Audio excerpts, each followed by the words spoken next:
चला बॅगले जड आहे.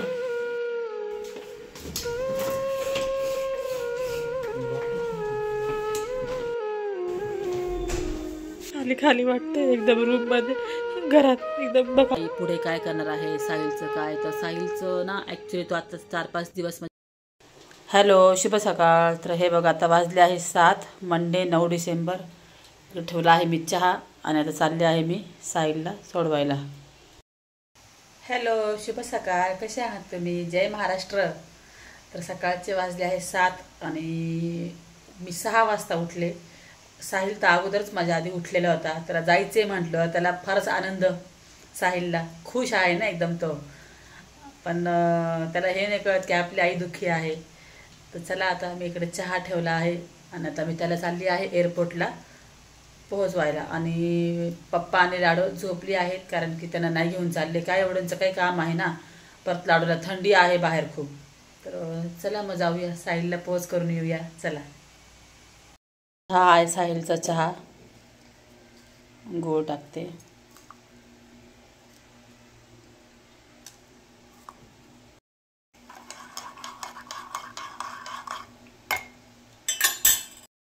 साहिलला देते. साहिल सकाळी सकाळी थोडं ना गरम पाणी पित असते.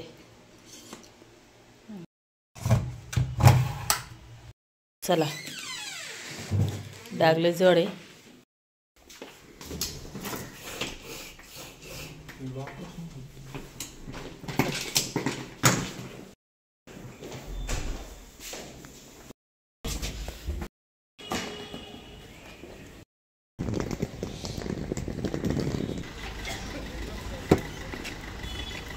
आधार कार्ड मग आतमध्ये जाईन. तिकीट वगैरे दिला. आता पोहोचलो आहे आम्ही. इकडे ऊन किती छान आलंय बघ ना.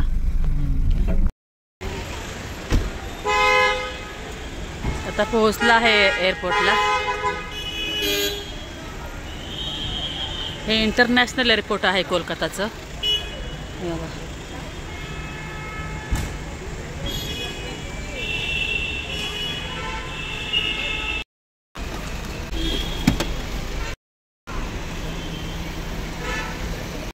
तर आता 9 वाजता साहिलची फ्लाईट आहे. थांबलो आहे बाहेर, तो चाललो आहे आतमध्ये. आला आला आहे ना बॅलन्स.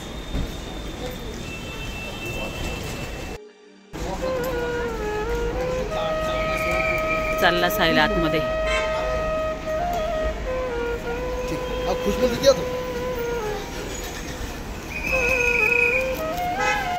ग माझा लेकरू.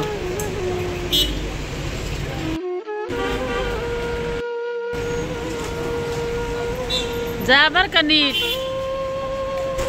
गेला साहिल.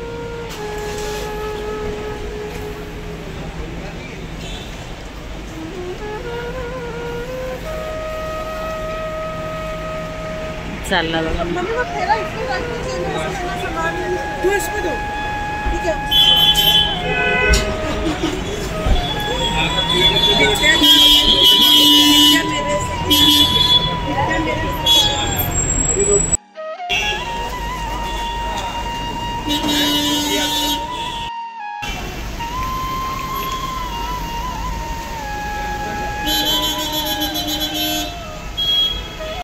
साहिल गेला आहे आतमध्ये. तर आता साहिलला फोन केला, तो म्हटला मम्मी तुझ्या घरी, मी काउंटरवर पोहोचलो आहे व्यवस्थित. तर मी कॅब बुक केली आहे आणि आता मी चालले आहे घरी. गाडी येते. चला.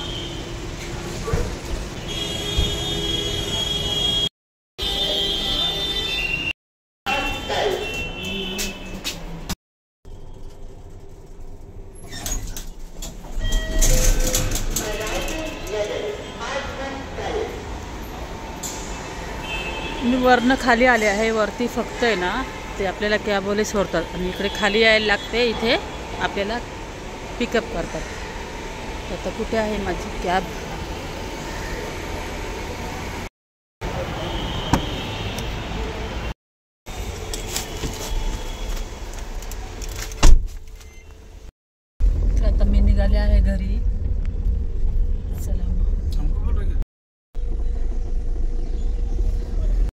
आता पोहोचले आहे मी घरी.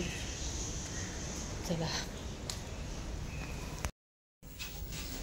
आता वाजले आहे 9 वाजले आहे आणि 9:30 वाजता साहिलची फ्लाईट आहे. तर इकडे बघा ही साहिलची रूम पण आवरली आहे मावशींनी. हे बघा नेहमी साहिल इथं बसलेला असायचा. पूर्ण माझं बेड रिकामा झालंय.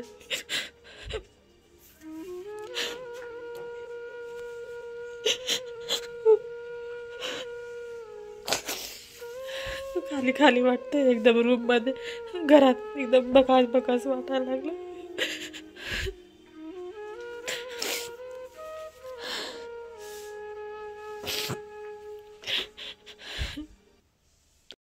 तर जस्ट आता मी घरी पोहोचले आहे आणि इतक्यात मला साहिलचा पण फोन आला. मम्मी मी बसलो आहे फ्लाईटमध्ये, तू काही काळजी करू नको. आणि 2-2.5 तासाचा प्रवास आहे. पुण्याला तो उतरणार 12:30 वाजेपर्यंत तो पुण्याला उतरणार.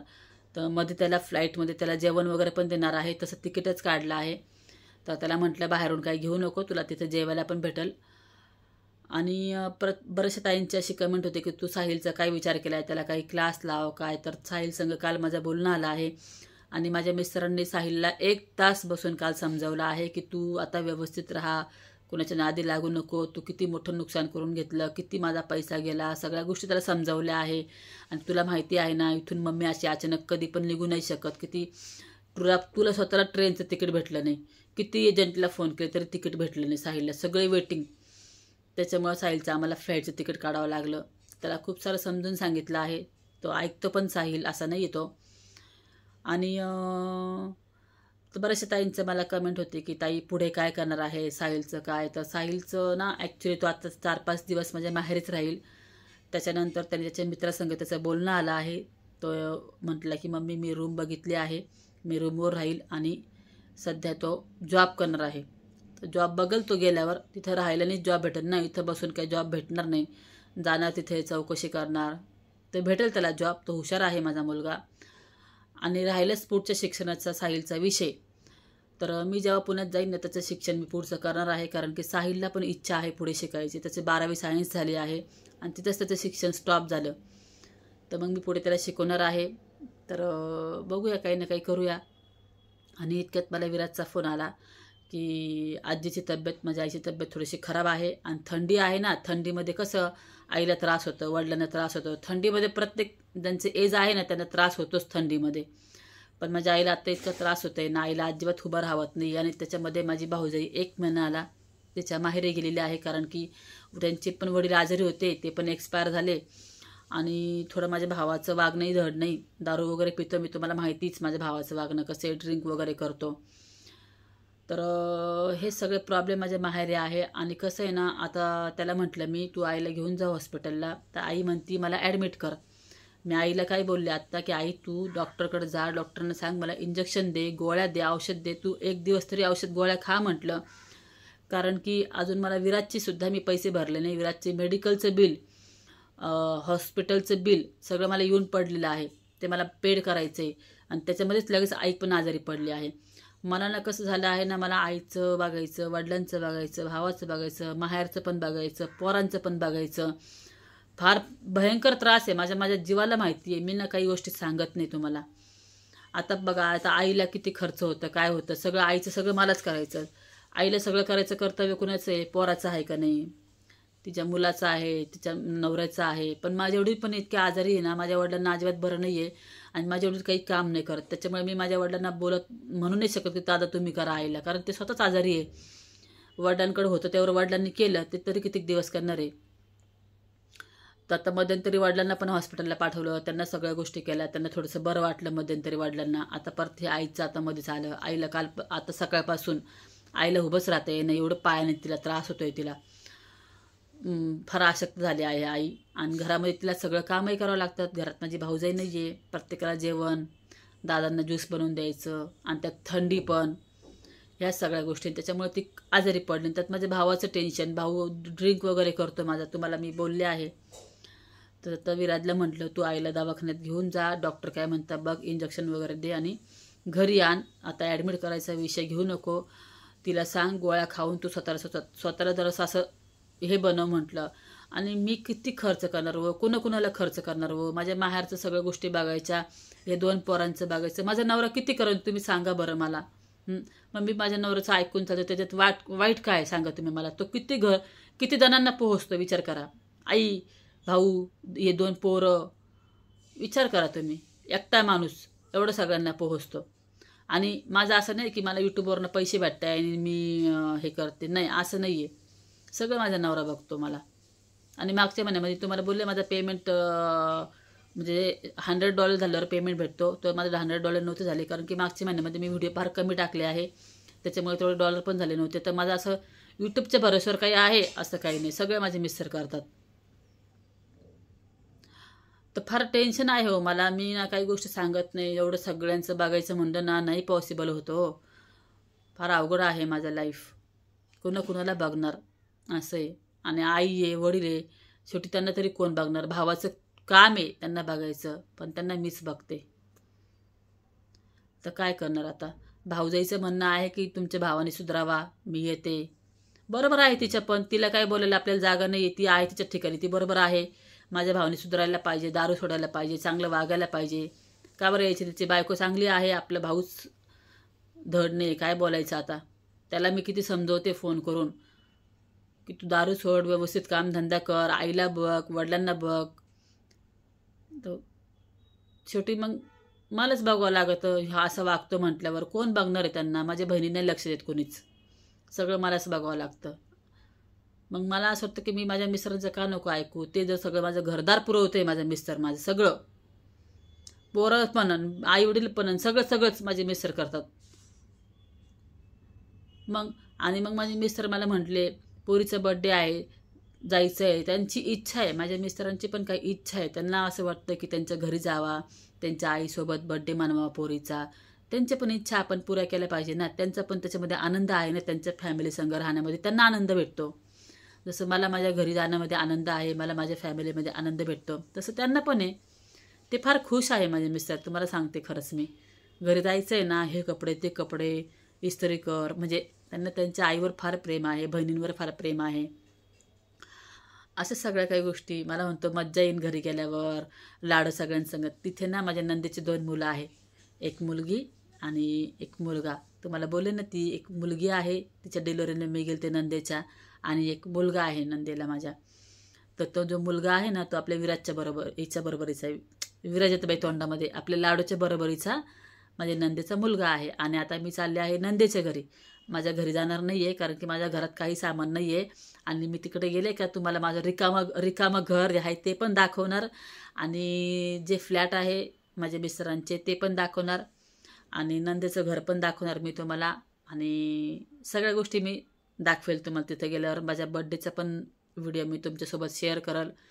तर माझं ना असं मला काय वाटतं माहिती आहे का, की माझ्या नवऱ्याला त्याचा पण हक्क आहे ना, त्याची खुशी भेटणं, त्याचा हक्क आहे ना.